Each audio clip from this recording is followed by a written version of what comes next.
తిరుపతిలో తొక్కిసలాట ఘటనపై నరసరావుపేట మాజీ ఎమ్మెల్యే గోపిరెడ్డి శ్రీనివాసరెడ్డి ఘాటుగా స్పందించారు. ఇలాంటి ఘటన ఎప్పుడూ చూడలేదని, టీటీడీ బాధ్యతారాహిత్యంగా వ్యవహరించిందని గోపిరెడ్డి మండిపడ్డారు. లక్షల మంది భక్తులు తరలివస్తే కనీస వసతులు, సౌకర్యాలు కూడా కల్పించలేదని విమర్శిస్తూ టీవీ ఛానల్ నడిపే వ్యక్తికి ఎలాంటి అనుభవం లేకుండా టీటీడీ చైర్మన్ ఇచ్చారని, చంద్రబాబు రాజకీయ వేదికగా వాడుకుంటూ లడ్డూ తయారీలో జంతువుల నూనె కలిపారని, జరగకుండా జరిగింది అని చెప్పి హిందువుల మనోభావాలను దెబ్బతీశారని, ఇవాళ చోటు చేసుకున్న ఘటనపై ఎవరు బాధ్యత తీసుకుంటారని ప్రశ్నిస్తూ 6 మరణాలపై 302 కేసు పెట్టాల్సిందే అని గోపిరెడ్డి డిమాండ్ చేశారు.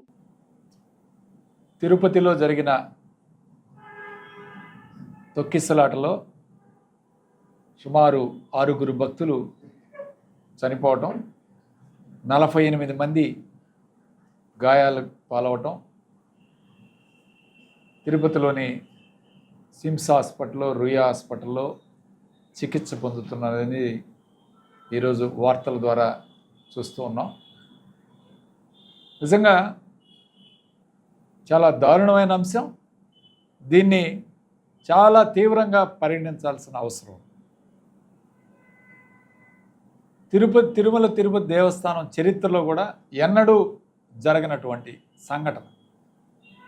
మరి గత 5 సంవత్సరాలు వైఎస్ఆర్సీపీ ప్రభుత్వంలో ఇచ్చారు టోకెన్లు 4 లక్షల మందికి. ఇప్పుడు కూడా అదే పరిస్థితి. ఎంత బాధ్యతారహితంగా ఈరోజు టీటీడీ కమిటీ, టీటీడీ యాజమాన్యం, అట్లానే అది ఎక్కడున్న అధికారులు వ్యవహరించారంటే, మరుసటి రోజు తెల్లవారుజామున టికెట్లు 5:30కి ఇస్తామంటే ముందు రోజు ఉదయం 7:30కే ప్రజలు అక్కడ క్యూ లైన్లో రావటం, అక్కడ అందరినీ పార్కులో కూర్చోబెట్టడం, ఇవన్నీ చూసాం, జరుగుతూ ఉన్నాయి. అధికారులు వస్తున్నారు, చూసి వెళుతూ ఉన్నారు. కనీసం మధ్యాహ్నానికే దాదాపు అక్కడ లక్షల మంది వచ్చారని సమాచారం ఉంది. కనీసం అప్పటికైనా వాళ్ళకి మంచినీళ్ళు కానీ, బాత్రూమ్ ఫెసిలిటీస్ కానీ ఇవేమీ ప్రొవైడ్ చేయకుండా, ఈ దేశంలో కాదు ప్రపంచంలోనే అత్యంత ధనవంతమైన దేవస్థానం ఏదైనా ఉందంటే టీటీడీ ప్రపంచంలో.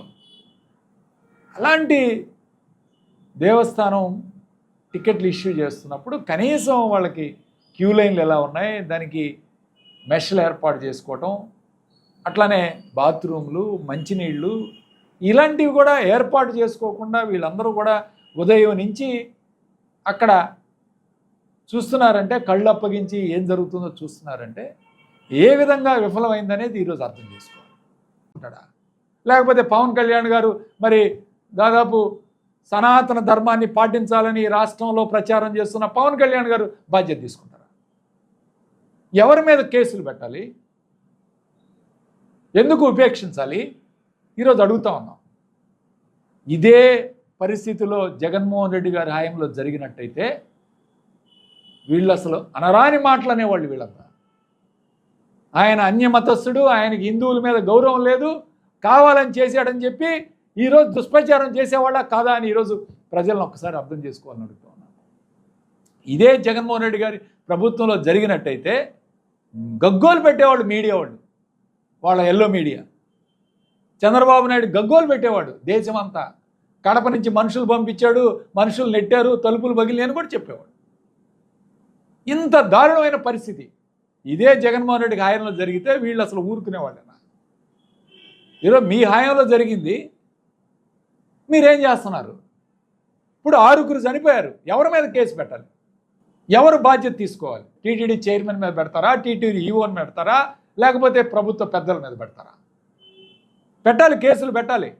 6 కేసులు 302 6 మృతి కేసులు పెట్టాల్సిందే అని చెప్పి ఈరోజు మేము డిమాండ్ చేస్తున్నాం. బాధ్యత వహించాలి. అమాయకుల జీవితాలను బలి తీసుకున్న ఈ టీటీడీ బోర్డును రద్దు చేయాలి అని చెప్పి మేము డిమాండ్ చేస్తున్నాం. ఇతను పనికి రాడు, ఇతను TV5లో మిడ్ నైట్ మసాలా వేసుకునే వ్యక్తి ఇతన్ని తీసుకొచ్చి మీరు పుణ్యస్థలమైన తిరుపతి దేవస్థానం మీద కూర్చోబెట్టారు, దేవస్థానం దగ్గర కూర్చోబెట్టారు. నిజంగా ఇతనికి పనికి రాడు.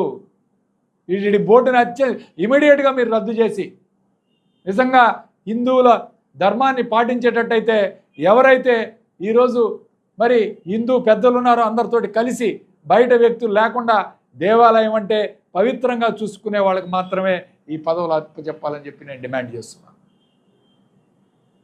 చాలా దారుణమైన అంశం. అరే పవన్ కళ్యాణ్ అల్లు అర్జున్ 2 కోట్ల రూపాయలు ఇచ్చిన ఒక మృతికి సినిమా వాళ్ళు వెళ్ళి 2 కోట్ల రూపాయలు ఇస్తామన్న అతన్ని ఎంత ఇబ్బంది పెట్టారో మానసికంగా మనం చూస్తున్నాం. ఆఖరికి పవన్ కళ్యాణ్ కూడా మాట్లాడాడు పరామర్శించలేదని. అరే నిన్న గేమ్ చేంజర్ సినిమాకి వెళ్ళి 2 చనిపోతే 5 లక్షలు ఇచ్చి చేతులు తుడుచుకున్నారు వీళ్ళు. ఇవాళ 25 లక్షల నష్టపరిహారం అని చెప్పారు మీరు. 25 లక్షలు కాదు, ఇంకా పెంచాలి. కనీసం కుటుంబానికి 1 కోటి రూపాయలన్నా మీరు అందజేయాలని చెప్పి ఈరోజు మేము డిమాండ్ చేస్తున్నాం. హఠావుడిన ఈరోజు తప్పు అయిపోయిందని చేతులు దులుపుకునే కాదు, ఈరోజు 302 కేసులు పెట్టాలి. ఎవరైతే దోషులు ఉన్నారో వాళ్ళ మీద చర్యలు తీసుకోవాలి. ముఖ్యంగా ఈరోజు టీటీడీ అధికారులు, పోలీస్ యంత్రాంగం, రెవెన్యూ అధికారులు ఎవరైతే బాధ్యులు ఉన్నారో అందరి మీద కూడా కేసులు పెట్టి చేతులు ఎవరో ఒక డిఎస్పీ గేట్లు తెరిచాడు, ఆయన బలిపస్సు చేయాలని అనుకుంటున్నారు. ఆయన ఒక్కడే కాదు, ఈ అరేంజ్మెంట్స్లో విఫలమైన టీటీడీ బోర్డు, టీటీడీ సభ్యులు, అధికారులు అందరి మీద కూడా చర్యలు తీసుకోవాలని నేను డిమాండ్ చేస్తున్నాను.